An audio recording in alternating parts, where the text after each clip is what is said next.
Testing the model. It should be noted at the outset that the psychology of the mob and other emergent properties are extremely difficult to study. People are on their best behavior when they enter a scientific laboratory, and it's difficult to create a situation where they will act impulsively and destructively. Also, there are ethical constraints against putting people in situations where aggressiveness and acts of destruction are likely. Therefore, some of the most informative research on the subject takes place out in the world and not in the lab. This research also involves relatively few controlled experiments. Instead, it often involves the examination of archives, data originally gathered with no thought to its relevance to de-individuation.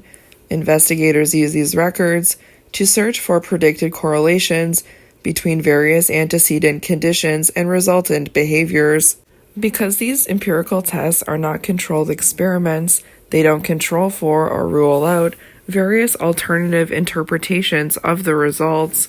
Indeed, you might think of explanations having nothing to do with de-individuation for some of the empirical results reported here.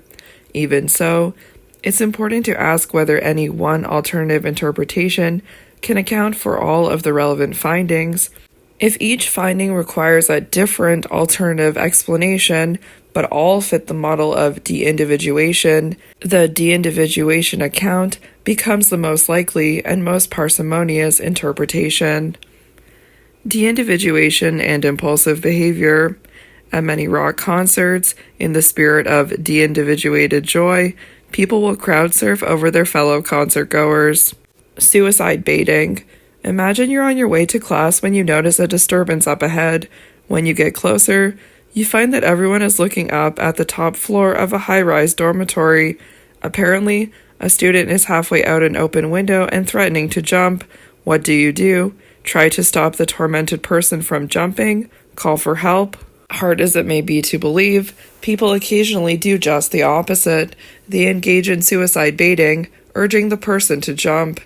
Is suicide baiting more likely when many people are gathered below?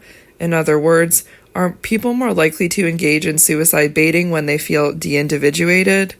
To answer these questions, researchers examined 15 years of newspaper accounts of suicidal jumps and averted jumps. 1981. They found 21 instances of attempted suicide, and suicide baiting occurred in 10 of them.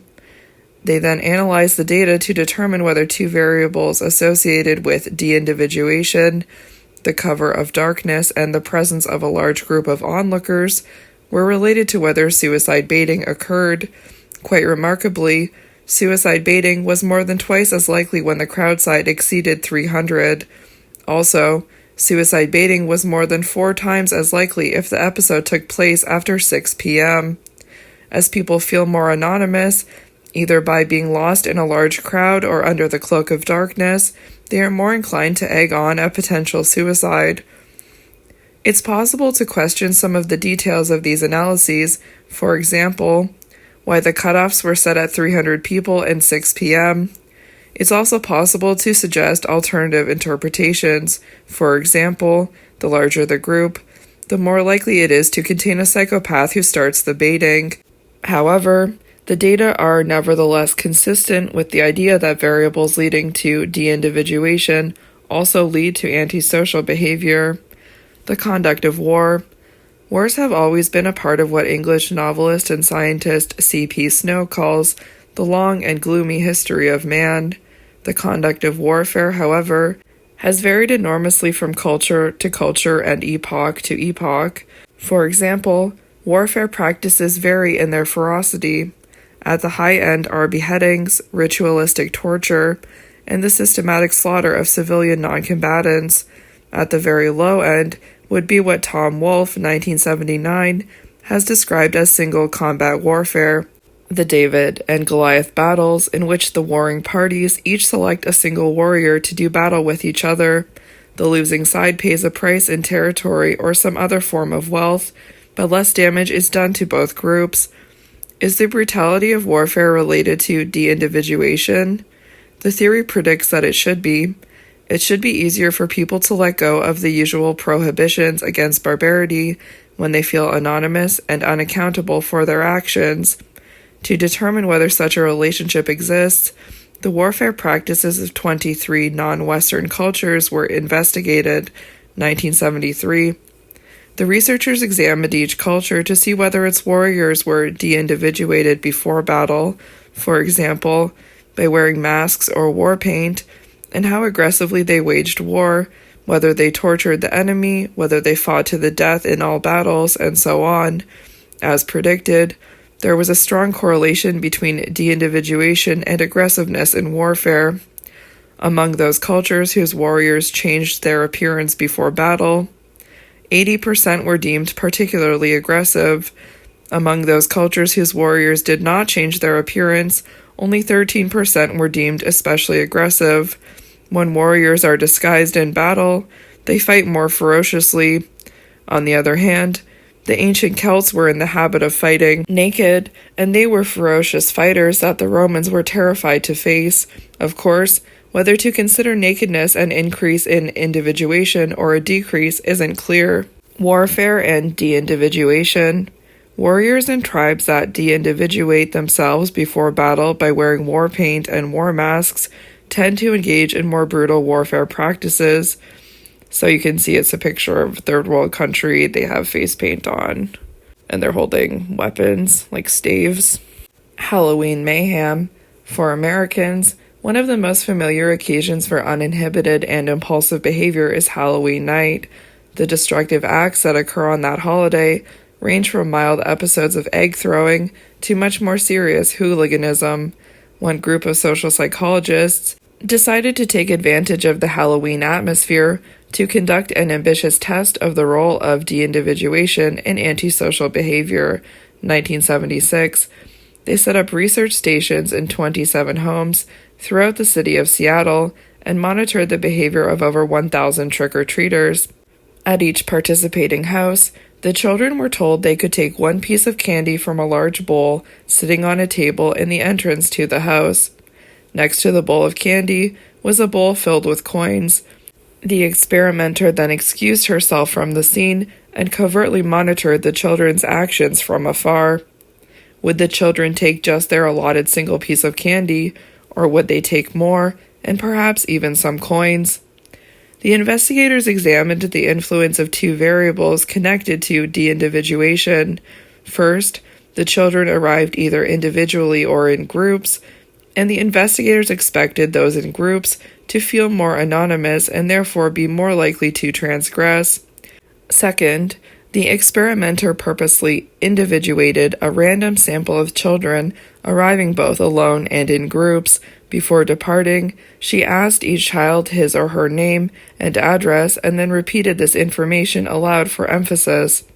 Individuating the children, that is, identifying them by name so they'd no longer feel anonymous, was predicted to inhibit any temptation to transgress. As figure 12.8 shows, both variables had the anticipated effect. The children who arrived in groups were much more likely to transgress than those who were alone, regardless of whether they were anonymous or not. Children who were anonymous were much more likely to transgress than those who were individuated, regardless of whether they were alone or in groups. Putting these two findings together, the children in anonymous groups were the most likely to transgress. Figure 12.8, de-individuation and transgression. In this study, the percentage of trick-or-treaters who transgressed was affected by whether they had been asked to give their name, individuated condition or not, anonymous condition, and whether they were alone or in a group, 1976. Okay, so it's a side-by-side bar graph. On the x-axis, the categories are alone or in groups, and on the y-axis is the percentage transgressing from 0 to 70%, and the one set of bars is individuated, and the other set of bars is anonymous. So when you look at the alone condition, you can see that individuated kids only transgress about 7.5% of the time, whereas if you're alone but you're anonymous, you transgress 21.4% of the time. And if you're in a group and individuated, you transgress 20.8% of the time. But this jumps all the way into If you're in a group and anonymous, transgressing 57.2% of the time. So you can see that individuals who are alone and individuated only transgress 7.5% of the time, which is very low. And individuals who are in groups and anonymous transgress 57.2% of the time, which is way higher than the other conditions.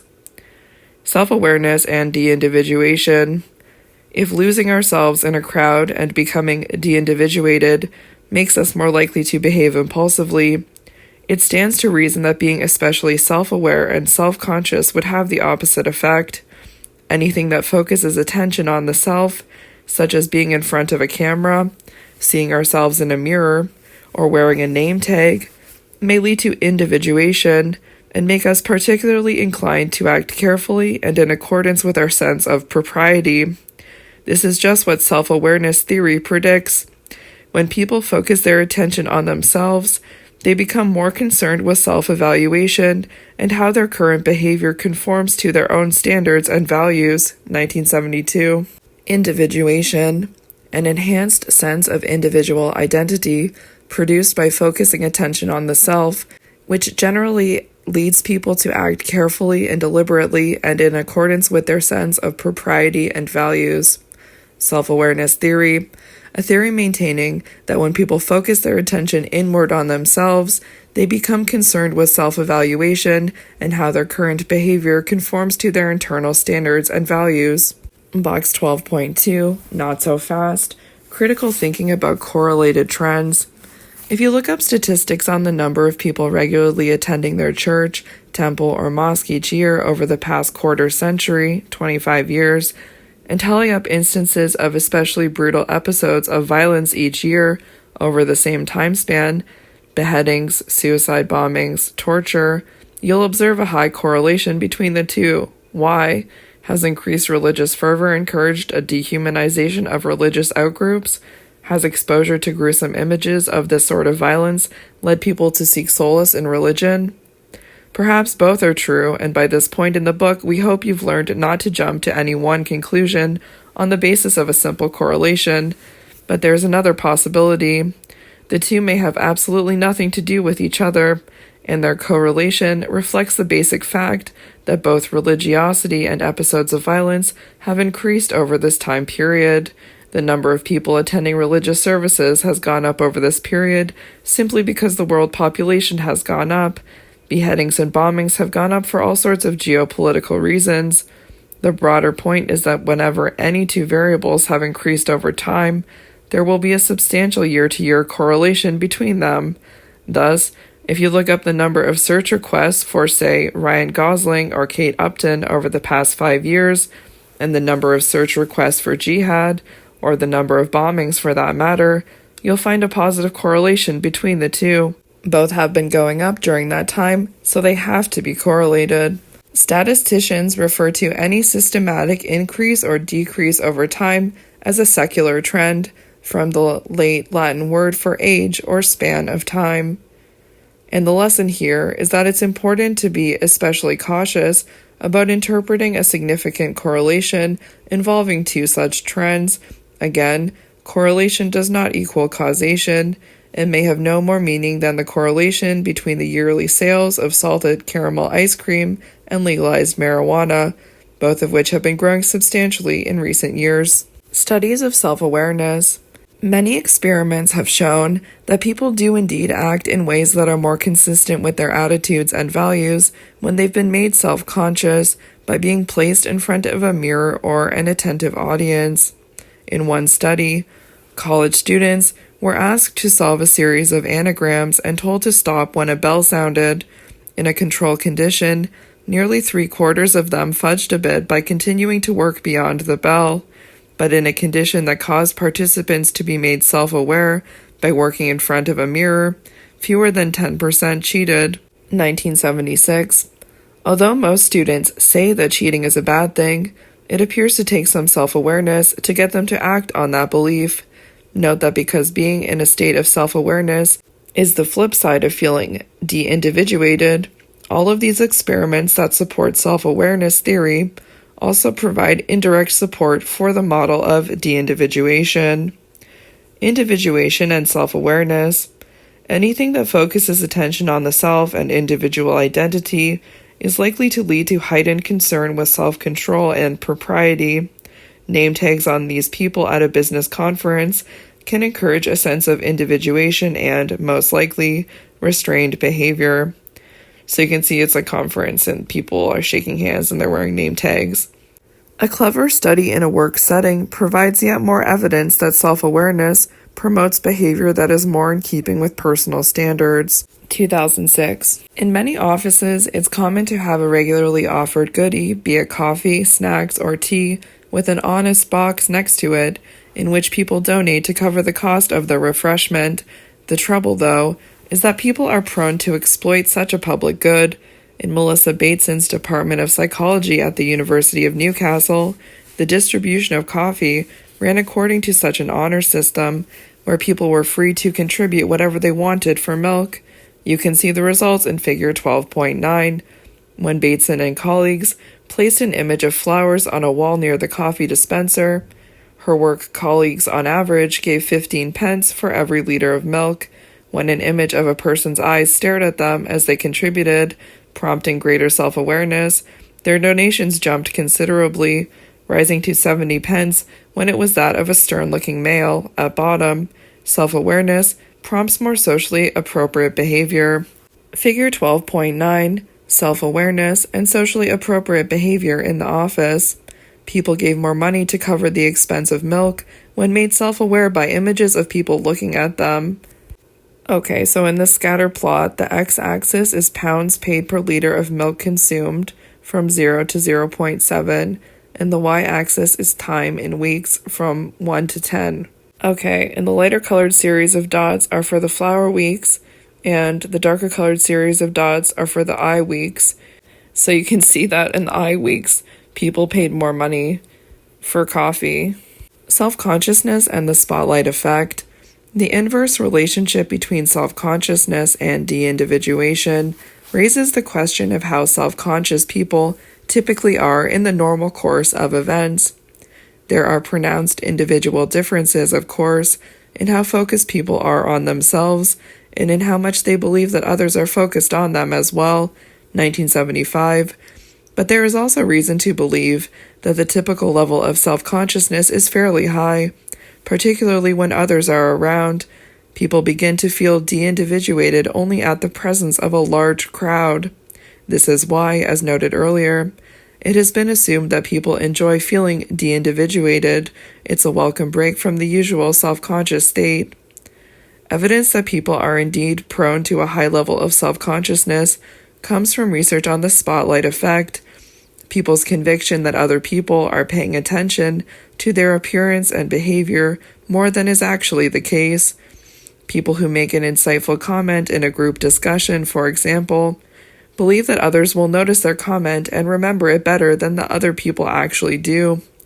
People who suffer an embarrassing mishap, such as triggering an alarm in a public building or stumbling while entering a lecture hall, think others are judging them more harshly than they actually are. The spotlight effect. People's conviction that other people are paying attention to them, to their appearance and behavior, more than they actually are. In one of the clearest demonstrations of the spotlight effect, participants who arrived individually for an experiment were asked to put on a t-shirt sporting a picture of the pop singer Barry Manilow. Despite obvious signs of displeasure, everyone did so. They then reported to another room down the hall where, upon entering, they found a group of fellow students filling out questionnaires. After leaving the room moments later, the participants had to estimate the percentage of those other students who would be able to recall the person pictured on the t-shirt. As predicted, the participants overestimated how much they had stood out in their new t-shirt. They estimated that roughly half the other students would be able to identify that it was Barry Manilow pictured on their shirt, when in fact only about 1/4 were able to do so. Yelovich et al. 2000. Looking back, research on de-individuation has shown that the diminished sense of self-awareness that sometimes occurs when we are immersed in large groups makes us more likely to get caught up in ongoing events and encourages impulsive and sometimes destructive actions. Research on self-awareness and the spotlight effect has shown how carefully we typically monitor our own behavior with an eye toward what others might think, and how our awareness of self encourages us to act with a greater sense of propriety. Chapter Review Summary. The nature and purpose of group living. Human beings, like all large primates except the orangutan, are group living animals who influence and must get along with others. Social facilitation. Social facilitation refers to the positive or negative effect that the presence of others has on performance. Arousal from the presence of others increases people's tendency to do what comes naturally. On easy tasks, people are predisposed to respond correctly, so the presence of others facilitates performance on easy tasks. On new or hard tasks, when they're not predisposed to respond correctly, the presence of others hinders performance by making people more likely to respond incorrectly. The mere presence of others leads to social facilitation effects, and other factors, including evaluation apprehension, can intensify these effects. Social loafing is the tendency to exert less effort on a group task when individual contributions cannot be monitored. Group decision-making. Groupthink refers to the faulty thinking by members of cohesive groups in which critical decision-making scrutiny is undermined by social pressures to reach consensus. Groupthink has been implicated in the faulty decision-making that has led to various policy fiascos. Group decision-making is affected by how cohesive a group is, how directive its leader is, and by in-group pressures that can lead to the rejection of alternative viewpoints and to self-censorship, the tendency to refrain from expressing reservations in the face of apparent group consensus. Group discussion can create group polarization. Initial leanings tend to be made more extreme by group discussion. Group polarization can result when group discussion exposes members to more persuasive arguments in favor of a consensus opinion than they would have thought of themselves. It can also result from social comparison when people compare their opinions with those of others and want to be more extreme than the norm. Leadership and power. Power involves control and the freedom to act. It derives from interpersonal sources, such as a person's position of authority or expertise, as well as individual factors, such as the ability to engage with others socially and build strong alliances. People with knowledge and skills that help group members get along and help the group reach its goals are generally more likely to become leaders. According to approach inhibition theory, people in elevated positions of power look at the environment in terms of how they can satisfy their personal desires and act in disinhibited ways, sometimes leading to excesses and abuses. De-individuation and the psychology of mobs. Large groups sometimes transform into unruly mobs. The anonymity and diffusion of responsibility people feel in large groups can lead to a mental state of de-individuation, in which they are less concerned with the future, with normal societal constraints on behavior, and with the consequences of their actions. The de-individuated state of getting lost in the crowd contrasts with how people normally feel, which is individually identifiable. Self-awareness theory maintains that focusing attention on the self leads people to a state of individuation, marked by careful deliberation and concern with how well their actions conform to their moral standards. People tend to overestimate how much they personally stand out and are identifiable to others, a phenomenon known as the spotlight effect.